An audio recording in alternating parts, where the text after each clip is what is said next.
Halo teman-teman, ketemu lagi sama aku Anang. Di video kali ini aku ingin eee, berbagi dengan kalian semua mengenai reviewku tentang sebuah kuduk yang baru saja aku temui di sini di Bengkulu, tepatnya di Kabupaten Kaur di Padangkuci. Nah, eee, selain mengulas atau mereview tentang kuduk ini, aku ingin juga memberi informasi kepada kalian eee, terkait perbedaan antara kuduk Padangkuci Hulu dengan kuduk Padangkuci Hilir. Nah, selama ini di video-videoku sebelumnya, aku selalu sering mengatakan atau mengucapkan kuduk Padangkuci, kuduk Padangkuci, kuduk Padangkuci. Nah, ternyata teman-teman, seiring perjalanan waktu, aku mendapati informasi bahwa ternyata ada perbedaan antara kuduk Padangkuci Hulu dengan kuduk Padangkuci Hilir. Nah, kita akan bahas perbedaannya di mana. Nah, sebelumnya aku ingin menunjukkan kuduk yang ingin aku review itu. Nah, saat ini di tanganku, teman-teman, ada sebuah kuduk yang baru saja aku temui di sini. Nah, teman-teman, kuduk ini menurut ukurannya adalah kuduk ukuran besar ya. Jadi ini bukan kuduk ukuran sedang kalau menurutku. Nah, karena panjang bilahnya itu sangat panjang. Jadi ini relatif sangat panjang teman-teman. Ini di atas 35 cm kalau kalau perkiraan aku ya, dari pangkal sini hingga ujung yang lancip. Nah, ini adalah kudu ukuran besar ya teman-teman ya. Sekedar mengingatkan ke teman-teman semua, aku mengkategorikan ukuran kuduk ke dalam 4 kategori, yaitu ukuran mini, ukuran pisau dapur, ukuran sedang, dan ukuran besar. Dan ini adalah kuduk ukuran besar. Nah teman-teman, ini adalah kuduk yang eh, bukan kuduk yang dibeli di pasar ya teman-teman. Ini adalah termasuk kuduk custom. Jadi oleh pemiliknya menitipkan bahan berupa besi per ke pandai besi untuk dibuat mata pisau.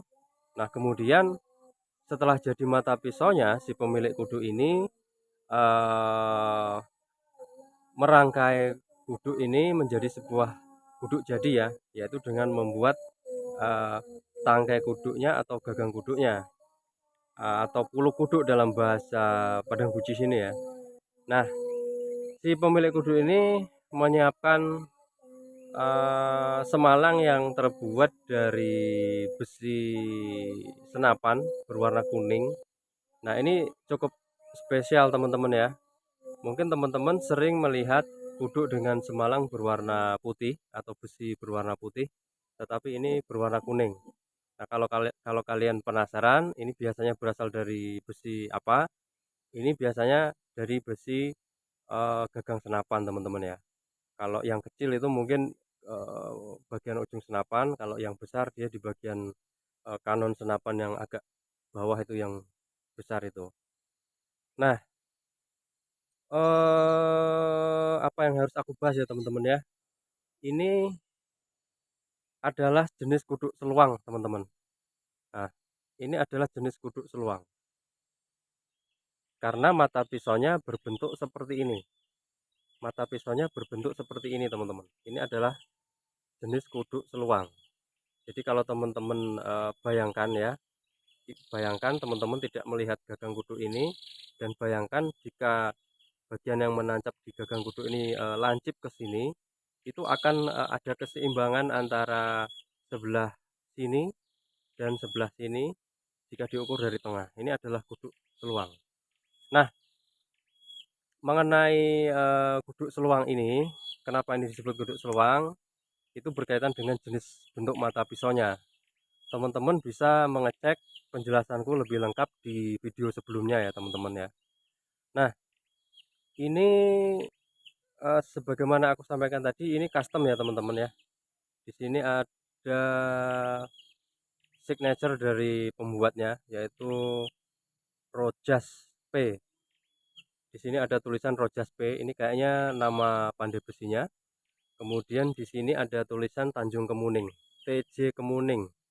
Tanjung Kemuning adalah kecamatan di Kabupaten Kaur ini. Jadi agak dekat dengan Padang Guci. Jadi intinya mata pisau ini dibuat oleh pandai besi yang bernama Rojas yang berkedudukan atau bertempat di Tanjung Kemuning.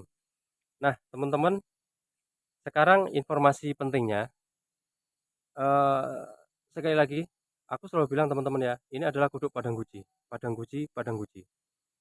Nah, ternyata teman-teman ada perbedaan antara kuduk Padang Guci Hulu dengan kuduk Padang Guci Hilir.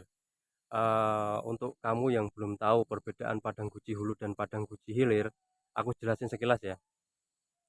Jadi Padang Guci adalah wilayah kecamatan yang terletak di Kabupaten Kaur, itu posisinya di sekitar utara ya, utara Kaur. Dia adalah kawasan yang membentang di sekitar Sungai Padang Guci yang mengalir dari hulu sungai hingga hilir sungai. Nah, yang dimaksud dengan kawasan Padang Guci Hulu adalah kawasan Padang Guci yang terletak di kawasan hulu. Artinya dia di atas, di dekat sumber air mengalir. Sedangkan kawasan Padang Guci Hilir adalah kawasan-kawasan yang berada di dekat hilir sungai. Artinya dia di bagian hilir, di tempat air agak mengalir di bagian rendah ya, dataran rendah.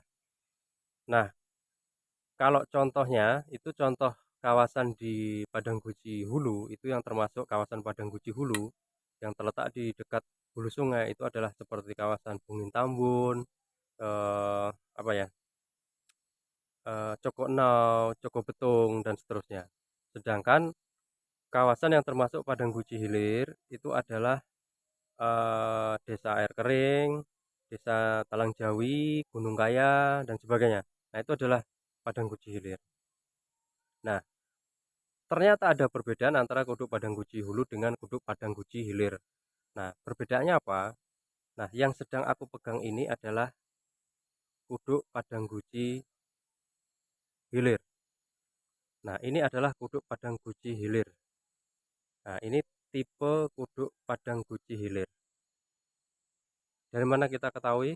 Adalah dari eh, ulu kuduknya atau gagang kuduknya atau tangkai kuduknya. Jadi kuduk Padang Guci Hilir itu bentuknya seperti kepingan apa ini? Jengkol. Kepingan biji jengkol. Jadi kalau teman-teman tahu jengkol kan seperti ini. Nah, ini bentuknya sangat khas. Ini adalah bentuk eh, gagang kuduk Padang Guci Hilir. Nah, ini pun di Padang Guci untuk membentuk ini itu juga eh, ada orang yang apa ya, fanatik ya, dia harus bentuknya harus lebar seperti ini ya, dia nggak boleh semata-mata cuman sekedar melingkar bulat semata-mata ala kadarnya, tapi dia harus betul-betul memenuhi agak lebar, agak ya kira-kira berbentuk seperti jengkol, agak lebar. Jadi kayunya juga tidak boleh kurang ya, dia harus mencukupi untuk bisa membentuk kepingan biji jengkol secara sempurna seperti ini. Nah, ini adalah kuduk Padang Guci Hilir. Nah, sedangkan untuk kuduk Padang Guci Hulu itu bentuk bentuk hulu kuduknya atau pulu kuduknya itu seperti apa ya? Kalau aku mengistilahkan itu mungkin seperti potongan apel, potongan seperlima apel kali ya. Jadi kalau misalnya teman-teman mengupas buah apel, kemudian teman-teman memotongnya menjadi seperlima bagian, nah salah satunya itu dapat membentuk kira-kira gambaran ulu kuduk Padang Guci Hulu. Cuman untuk lebih jelasnya, nanti teman-teman di akhir video ini aku tunjukkan bentuk eh, contoh asli dari kuduk Padang Guci Hulu agar teman-teman tahu perbedaannya. Sebab aku sudah bertanya ke beberapa teman dan eee, beberapa kolega itu tidak bisa menjawab kira-kira bentuknya ini seperti apa, untuk mengistilahkan itu, untuk mengandaikan ini perandaiannya seperti apa. Kalau ini kan jelas ya seperti biji jengkol ya, tapi kalau yang untuk kudu Padang Guci Hulu itu memang susah, kita menyebutnya itu seperti apa itu susah. Jadi teman-teman lihat saja nanti di akhir video ini akan aku tampilkan perbedaan, perbedaan ulu kudu atau bentuk gagang kuduk Padang Guci Hulu dengan Padang Guci Hilir. Nah teman-teman mungkin tidak perlu tambahan apa-apa terkait review kudu ini ya, karena secara secara pembuatan kudu ini juga bagus karena dia memang memang custom, artinya mata pisaunya memang dipesan dan dibuat oleh ahlinya, keseimbangannya bagus, ayunannya itu mantap, artinya apabila dipakai untuk mengayun dia bisa menambah power dari kinerja kudu itu dalam memotong atau menebas ya. Ini mantap sekali teman-teman, dan yang membuat istimewa ini tadi ya, semalangnya yang berwarna kuning seolah-olah dari emas. Ini terbuat dari besi bekas senapan angin.